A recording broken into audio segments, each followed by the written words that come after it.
One more round of applause for Emma Nyman, please.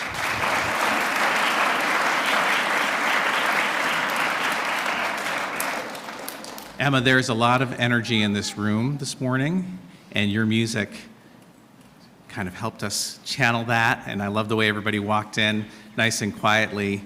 I don't know what all the excitement is about.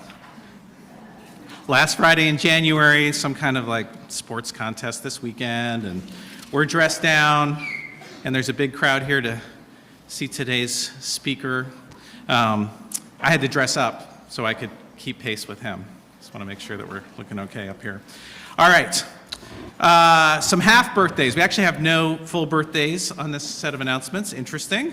But looking ahead to our half birthdays for June of 2023, remember we will recognize everyone and then we can applaud and sing. So on the 23rd of June, we have fourth grader Kylie Wang, and we have first grader Avery Heathcote. Oh, and one more, Yasmin Francois, kindergarten. On the 24th, second grader Austin Sikora. On the 25th, pre-K-er Walter McManus. On the 26th, first grader Gabriel Lauer.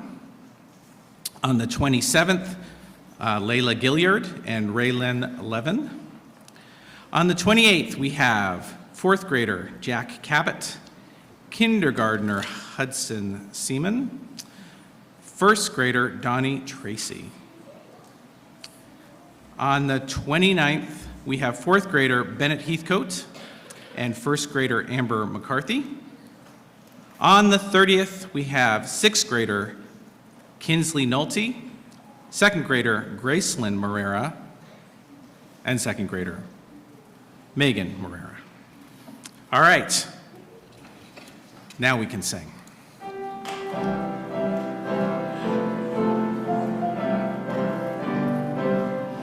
Happy birthday to you, happy birthday to you, happy birthday, dear friends, happy birthday to you.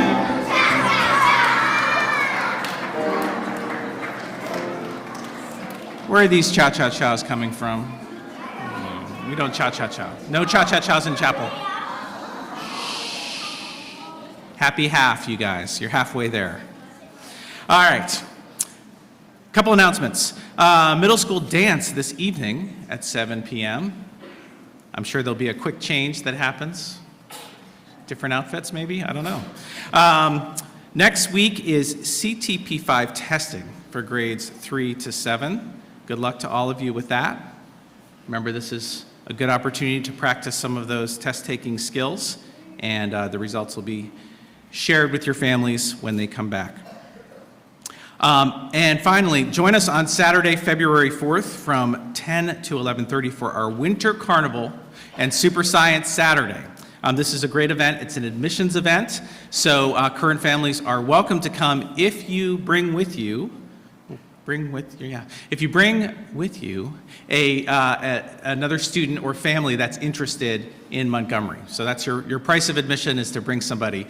It's going to be a lot of fun, face painting, some animals, bounce house, and then the Super Science Saturday. Just by show of hands, middle schoolers, do you know if you're involved in helping present on Super Science Saturday? Anyone been tapped on the shoulder for that yet?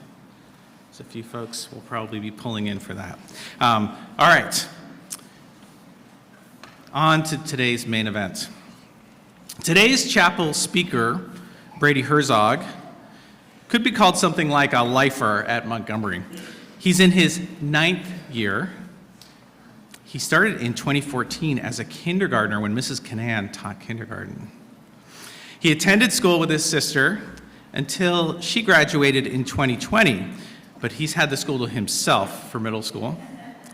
In all that time, Brady has been a great representation of our school and its values. He loves to learn and is eminently kind and caring.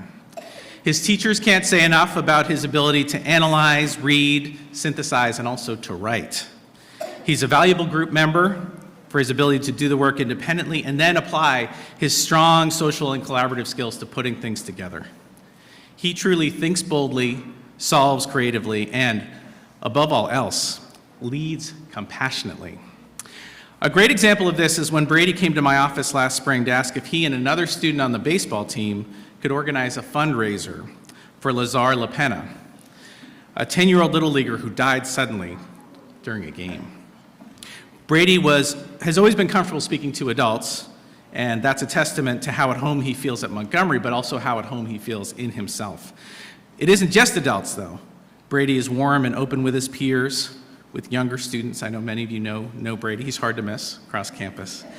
And also, as his fan club of grandparents and great-grandparents can attest, he can speak to all ages and walks of life. It's this consistent, present, and friendly manner that typifies Brady and opens a lot of doors for him. He's a dedicated athlete in soccer, basketball, and baseball, which I think you'll hear more about. And this year, he is also student council treasurer. I see him from time to time. He comes to see Miss Patty, and they're settling accounts on this fundraiser or that. Or I see him chatting with classmates about upcoming events, which he is volunteering for and wants them to jump in. Simply put, Brady's a leader who's easy to follow. And I think you will enjoy what he has to share with us today. He knows his audience since he sat in every row in this house. Brady.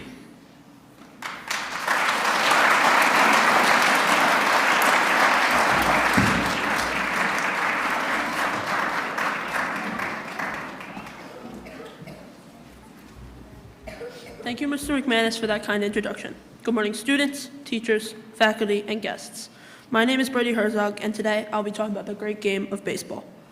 Before I start, I'd like to thank Mrs. Fields and Mr. V for helping me out with my chapel. I know, most of you are probably thinking, really? Baseball? But I'm here to tell you that baseball is a lot more than what you can see on the surface. To me, baseball is life. I'm always watching games, reading articles and books, and playing baseball. No matter what I'm doing, I usually can't stop thinking about it.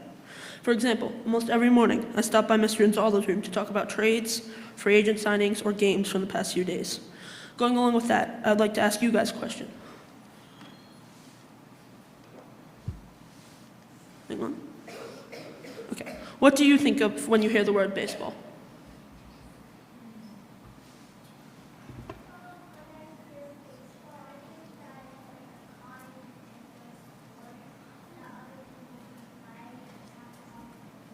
Yeah, that's a good answer.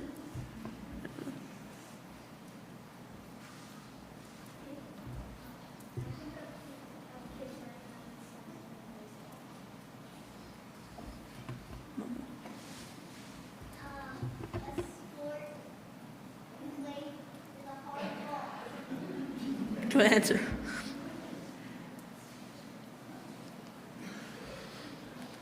Now, for the rest of my chapel, I'd like to share some of my favorite baseball experiences. My first experience is from the National League Division Series Game 3, Phillies versus Braves. This game was the best experience I have ever had. It was the first game of Phillies playoff baseball in over 10 years. The second I entered the stadium, the atmosphere was electric. There were people starting chants, people cheering, and best of all, Phillies hitters launching baseballs across the stadium all throughout batting practice. I could tell that the Phillies players were embracing all of the sport, and most of all, they were comfortable.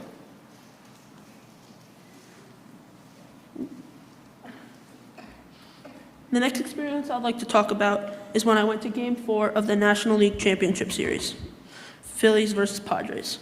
This game had very similar energy to the game I just talked about, except for the fact that the Phillies were 2 wins away from going to the World Series. This game was amazing, even though it didn't start out that way.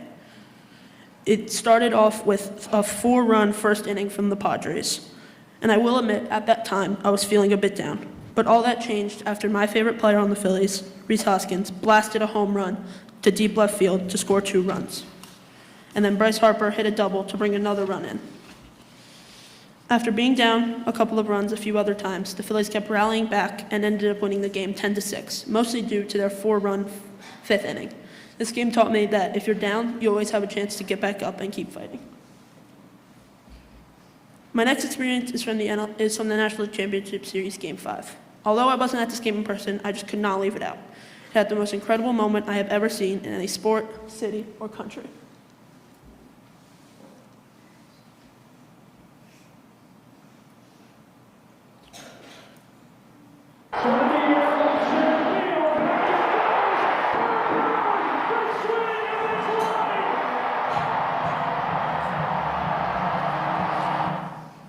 That hit sent the Phillies to the World Series. I cannot describe how excited I was after that. This game really emphasized one of my dad's favorite quotes. To start well is good, but to end well is better. If you only take one thing away from my chapel, I hope you take this, because I'm sure you can connect it to a time you were trying a new sport, learning something new, or even in school. I think everyone could connect this quote to a time they were down, but ended up on top.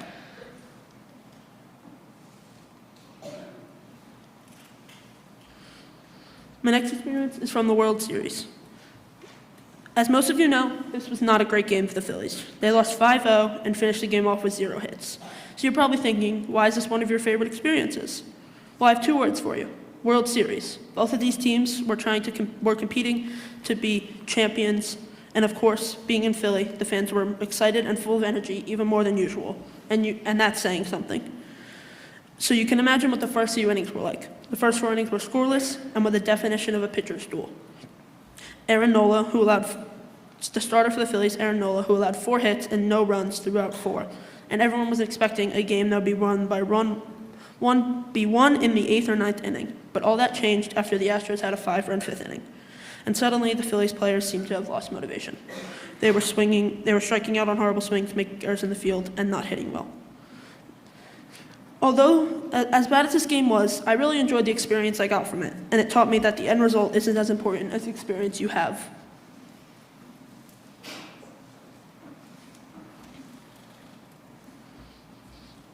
My next experience is from Cooperstown.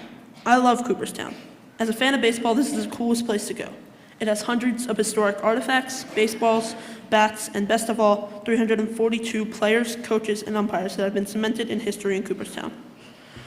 The exhibits and plaques dedicated to these players made me truly understand how deep of a history the game of baseball has. Everyone that has earned a plaque in Cooperstown are legends. And for those of you who know the famous Sandlot quote, "Heroes get remembered, but legends never die," these people will truly never die.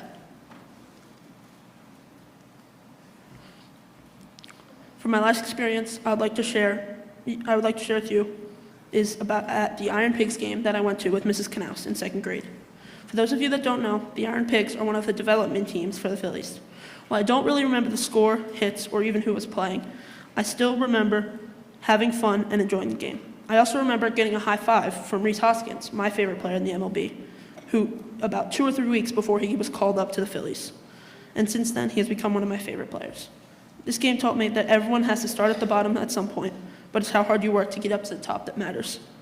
It also showed me how well baseball can bring 2 groups together, no matter how different they are. Last but not least, I would like to talk about 2 lessons I've learned from my experience playing baseball. The first lesson I learned is that you can't let pressure get to you. If you let pressure from other people get to you all the time, then you'll never be able to overcome challenges in life. My next and final lesson is to focus on the things you can control. I've learned this from countless umpires who seem to be blind when calling balls and strikes.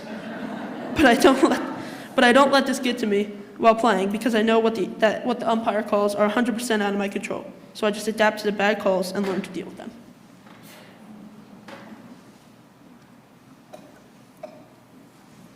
Before I wrap up my chapel, I'd like to share a video with you from Mr. Hambrick and Mr. Anzaldo about some of their experiences with baseball. Mr. Hambrick, what's your baseball? Wait, baseball? Or we're talking about football? Baseball. I think that's this team right here, right? First 5. I'm going to come with this team right here. First base, Tom Brady. I played baseball growing up, playing catch with my dad in the yard and my brother. We even played football with friends in the neighborhood, stickball. So just getting together, playing different positions, hitting the bat, hitting the ball with the bat. It's just like American games, the summer games, so I love that. What's one of your favorite memories about playing baseball? My favorite memories were playing baseball in high school. 2 kids that I played with ended up going pro. John Parrish pitched for the Orioles, and then Matt Watson played for the Oakland Athletics. But we were in a playoff game, bases loaded, bottom of the ninth, no outs. John Parrish goes in the pitcher, strikes out the side. It was like nothing. The kid was so talented, and we won the championship, so that was an amazing game. Why do you still continue to follow baseball? So 2 reasons. One, I want to carry it to the next generation. I want to p.m. for my kids to enjoy baseball, and I want them to play, hopefully. But also, I think it's fun to, when you're traveling around the United States, you go check out a ballpark. You get a feel for the local food and the vibe, support the team. All the stadiums are different, and I love that aspect of the game too, how it's regional, and you can do regional travel, but then also really anywhere in the United States, which is awesome. Thanks, Brady. Good luck this year. Mr. Herzog, what drew you to baseball? When I was a kid, my mom and dad signed me up for baseball, and I played a bunch of sports, but baseball was definitely my favorite. Throwing balls, hitting balls, probably my two favorite things to do in all sports. What's one of your favorite memories from baseball? Definitely seeing the Phillies win the World Series in 2008. Alright, why do you still continue to follow, play, coach baseball? Well, I don't play organized baseball anymore, but I do play softball once in a while. And baseball is just a great game to have on while you're, chilling out at home. And I also am just a big Phillies fan, so I don't think I'll ever stop following them.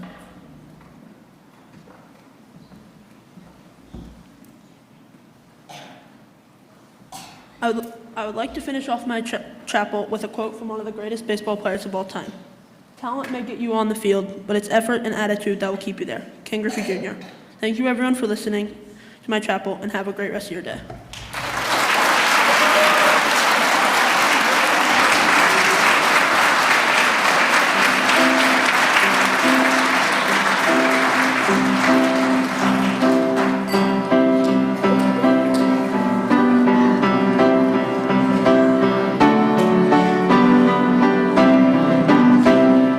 Take me out to the ball game. Take me out to the ground. Good job. I don't know if let's root for the home team. If they don't win, it's a shame. For it's 1, 2, 3 strikes, you're out in the old ball game. Take me out to the ball game. Take me out to the ground.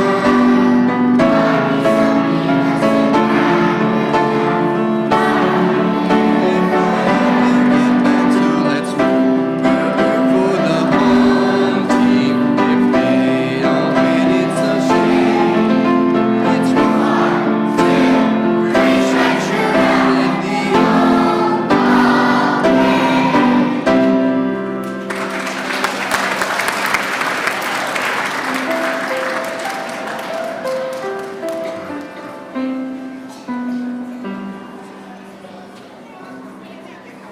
Yeah.